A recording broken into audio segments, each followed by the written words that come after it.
क्योंकि आज हम पढ़ेंगे लेंस की संयोजन क्षमता।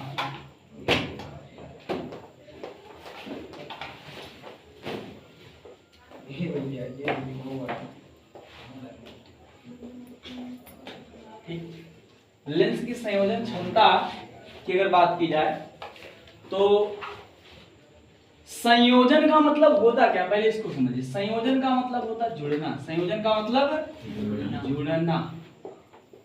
तो मतलब आप जो है लेंसों की क्षमताओं को जब आपस में जोड़ देंगे उसी को हम क्या बोलेंगे, लेंस की संयोजन क्षमता। क्योंकि हमको पता है क्षमता बराबर क्या होता है, पी।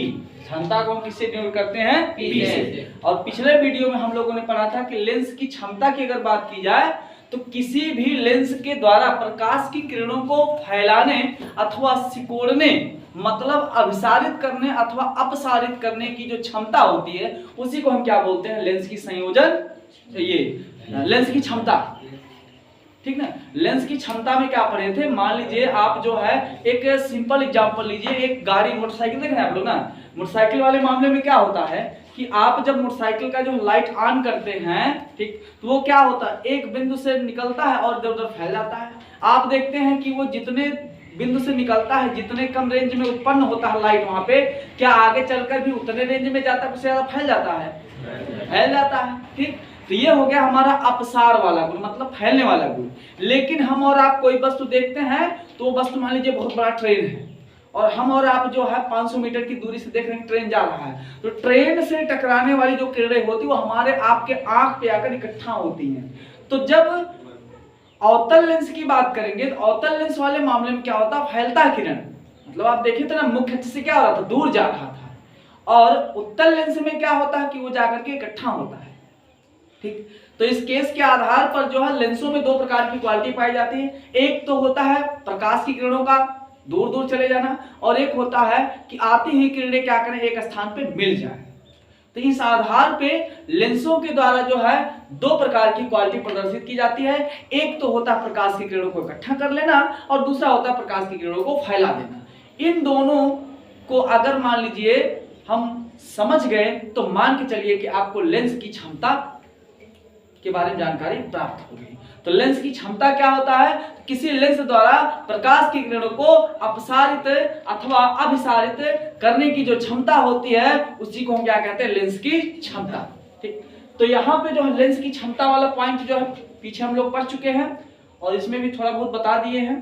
ठीक, अगर मान लीजिए किसी को दिक्कत होता तो पीछे जो वीडियो खोज खाज के अपना पढ़ सकता, कोई दिक्कत नहीं है। ठीक, अब बात की जाए कि लेंस की क्षमता को हम दिखाते हैं पी से, और ये बता रहा है कि लेंस की संयोजन क्षमता। तो संयोजन का मतलब क्या होता है, जुड़ना। लेकिन जुड़ेगा कौन, तो बहुत सारे लेंस। बहुत सारे लेंस को जब आप आपस में जोड़ देंगे, जैसे मान लीजिए 100 रुपए आपको इकट्ठा करना है तो 10-10, 5-5 रुपए, 2-2 रुपए, 1-1 रुपए बहुत सारा आप इकट्ठा कर लेते हैं तो आपको 100 रुपया प्राप्त हो जाता है।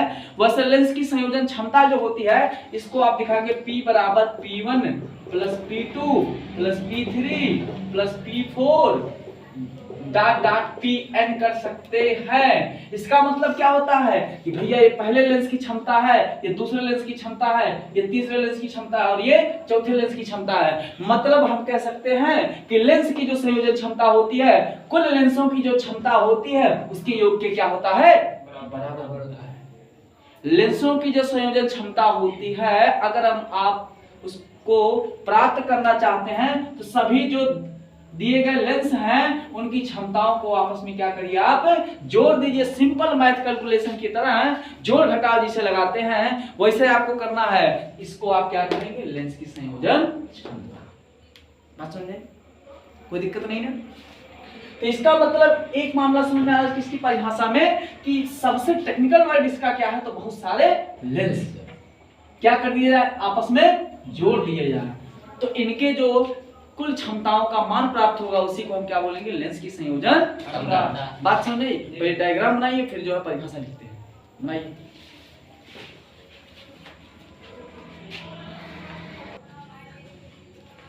तो देखिए हम लोग इसकी परिभाषा लिखेंगे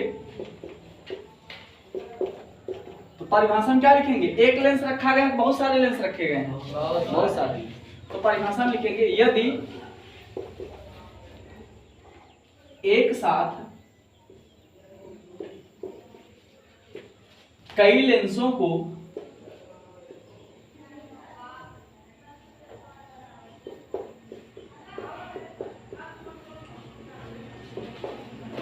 मिलाकर रखा जाता है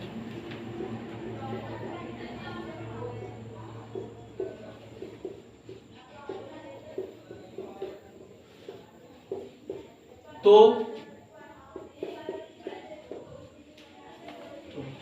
उन लेंसों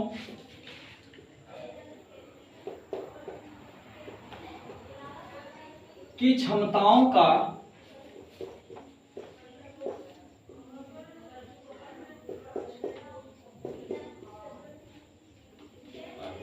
बीजगणितीय योग, बीजगणितीय क्या है बोला, P1 P2 कर रहे हैं ना, तो बीजगणित में आप लोग क्या पढ़ते हैं, x y z, x square y square z square.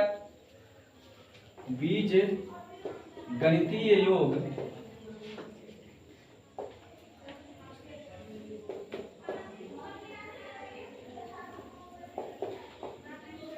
Lens की संयोजन क्षमता कहलाता है।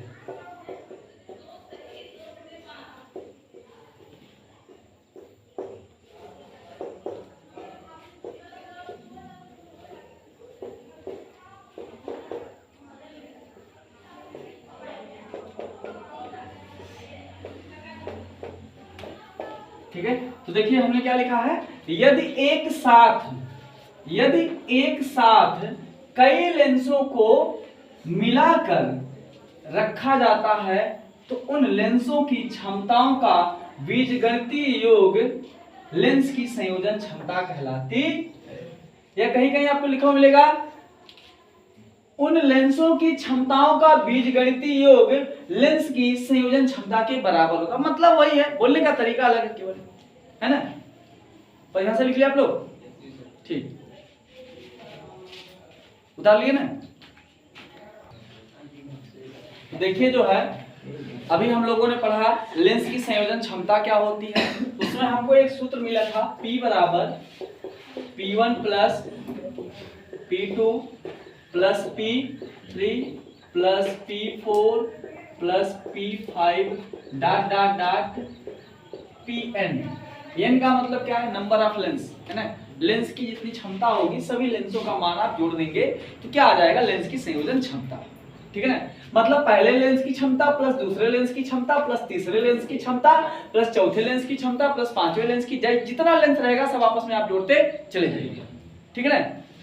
अच्छा, अब मामला आता है कि लेंस की क्षमता जो है, देखिए दिया है एक ठोर कितना दिया है 4.5 और दूसरे के कितना दिया -2.5। तो यहाँ हमको लगाएंगे P1 प्लस P2 का लेंस दिया है, दो दिया ना, तो पहला वाले का हो जाएगा 4.5 प्लस का है, प्लस माइनस लगाना पड़ेगा इस मामले में, चीज याद रखिएगा, प्लस दूसरा का वाले का दिया है माइनस का 2.5, अभी हो जाएगा प्लस का 4.5 प्लस माइनस पूरा माइनस 2.5।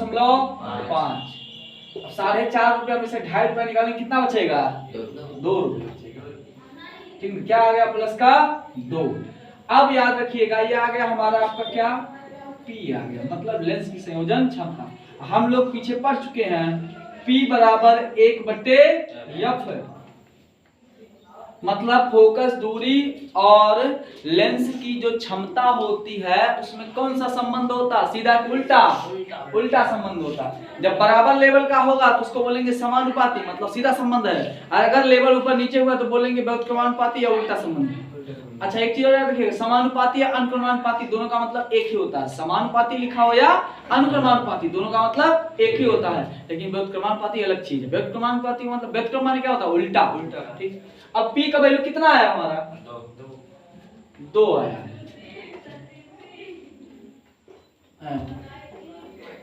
P बराबर आया है 2, 1/f बटा 1 करिए फटाफट, तिरछा गुणा मारिए, क्या हो जाएगा ये हो जाएगा 2f equal to 1, f equal to 1/2 equal to 0.5।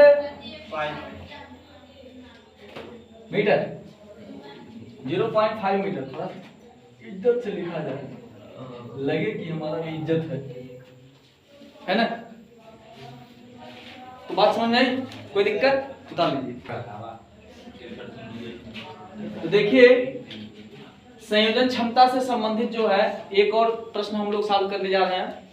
यदि माइनस का 3.8 डायोप्टर कामा माइनस का 2.2 डायोप्टर कामा प्लस का 3.5 डायोप्टर कामा प्लस का 2.5 डायोप्टर तथा प्लस का 55 डायोप्टर व माइनस का 2.5 डायोप्टर व माइनस का ये 25 है, 2.5 नहीं है, वह माइनस का 35 डायोप्टर वाले लेंसों को मिलाकर एक साथ रखा जाता है तो लेंस की संयोजन क्षमता तथा फोकस ज्ञात कीजिए। ठीक है। अब जो है लाइट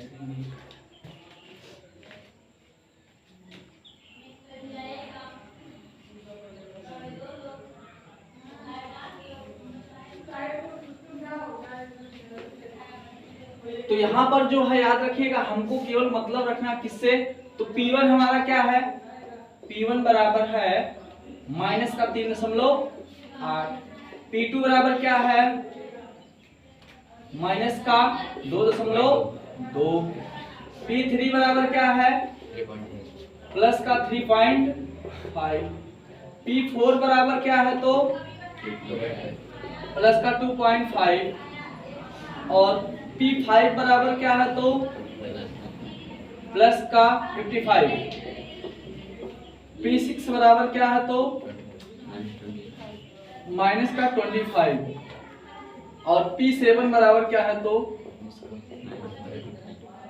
माइनस का 35।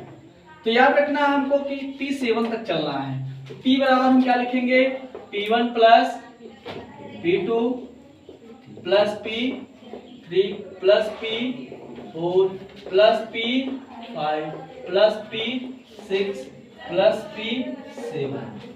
ये जो है लेंसों की संख्या के आधार पर हमने P7 तक की नंबरिंग कर ली, क्योंकि यहाँ पे ये क्वेश्चन यही बोलता है कि जितना लेंस है उतना बार आप P1 P2 P3 P4 P6 P7 जो भी करना है करते रहिए ना, जितना बार करना उतना बार आप कर सकते हैं। तो अब जो है मान रखेंगे P बराबर हो जाएगा, P1 का वैल्यू कितना है माइनस का 3.8 प्लस P2 का वैल्यू क्या है माइनस का 2.2। हमने यहाँ पर ब्रैकेट इस्तेमाल कर लिया, क्यों, क्योंकि हम दो निशानों को एक साथ नहीं लिख सकते। ठीक, तो एक बार प्लस एक बार माइनस दो निशान हो जाएगा ना, तो हम क्या करते हैं फटाक से ब्रैकेट ले लेते हैं। P3 का वैल्यू क्या है प्लस का 3.5 प्लस 3.5 प्लस P4 का वैल्यू क्या है प्लस का 2.5 और P5 का वैल्यू क्या है प्लस का 55, ये हो गया हमारा 55। P5 का वैल्यू नहीं, ये हो गया P5 हो गया ना, 1 2 3 4 5 P5 हो गया। P6 का वैल्यू माइनस का 25, यहाँ पर हमको ब्रैकेट लगाना पड़ेगा 25 और ये P7 बराबर क्या हो जाएगा माइनस का 35, माइनस का 35। ठीक, अब देखिए P बराबर माइनस का 3.8 minus 2.2 plus 3.5 plus 2.5 plus 55 minus 25 minus 35। ठीक है, तो ये जो है इसको आप काउंट करेंगे तो ये दोनों जोड़ने के बाद आ जाएगा आपको कितना, ये आ जाएगा 6। ठीक ना, अरे इसको आप जोड़ दिए, इसमें 8 2 कितना हो जाएगा 10 और 3 2 5 1 6, एक अंक पे दशमलव है, ये आ गया हमारा कितना 6 आ गया। फिर हम जो है इसको कैलकुलेट कर लेते हैं इन दोनों को आपस में, ये आ जाएगा 5 5 10 का 0 और ये हो जाएगा ये 5 5 10 का 0 हो गया, बचा कितना हमारा 1 और ये हो गया हमारा 3 और 2 5 1 6 ठीक है ना, दशमलव लगाएंगे, घुमा फिरा के जो है ये बराबर हो गया। यहाँ पे माइनस लगेगा यार, क्योंकि ये दोनों माइनस की संख्या है ना। ठीक, अब इसके बाद जो है ये 55 है ही प्लस का। अब ये दोनों जो है माइनस वाले इनको आपस में जोड़ लीजिए, ये कितना हो जाएगा, ये हो जाएगा हमारा कितना, माइनस का 60, यही ना। अब ये माइनस का 6 और ये प्लस का 6 कैंसिल, ये बचा क्या हमारा, प्लस का 55 माइनस 60, तो ये आ जाएगा 5। लेकिन आपको याद रखना घटाव लगाते समय या कि जिस नंबर का वैल्यू ज्यादा होगा, जो नंबर बड़ा होगा देखने में, उसी का निशान लगता है। तो प्लस वाला जो है 55 है, 60 वाला माइनस वाला 60 है, तो यहाँ पे माइनस लगेगा। ठीक, अच्छा अब ये तो आ गया हमारा क्या, P बराबर क्या आ गया हमारा, माइनस का 5। एक सूत्र हमको पता है, P बराबर होता है 1/F के। तो P का वैल्यू हमारा क्या है, माइनस का 5, माइनस का 5 बराबर हो जाएगा 1/F के। इसको बटे लिख सकते हैं ना, कोई दिक्कत नहीं ना। तिरछा गुणा कर दीजिए, ये हो जाएगा माइनस का 5F, माइनस का 5F इक्वल टू, एक में एक गुणा करने कोई दिक्कत नहीं होगी ना। और फिर जो है माइनस का F बराबर अगर बात की जाए तो हो जाएगा 1/5। तो इसको आप इसमें भाग देंगे तो ये कितना आ जाएगा, 0.2। ठीक, अब ये आ गया हमारा माइनस का F बराबर 0.2। F बराबर दोनों तरफ माइनस से गुणा कर देंगे, इधर वाला माइनस कैंसिल हो जाएगा, इधर हो जाएगा माइनस, ये हो जाएगा हमारा क्या, माइनस का 0.2। ठीक है, बात समझ आई, कोई दिक्कत नहीं ना, मजा आया। ठीक, लगा लीजिए 100।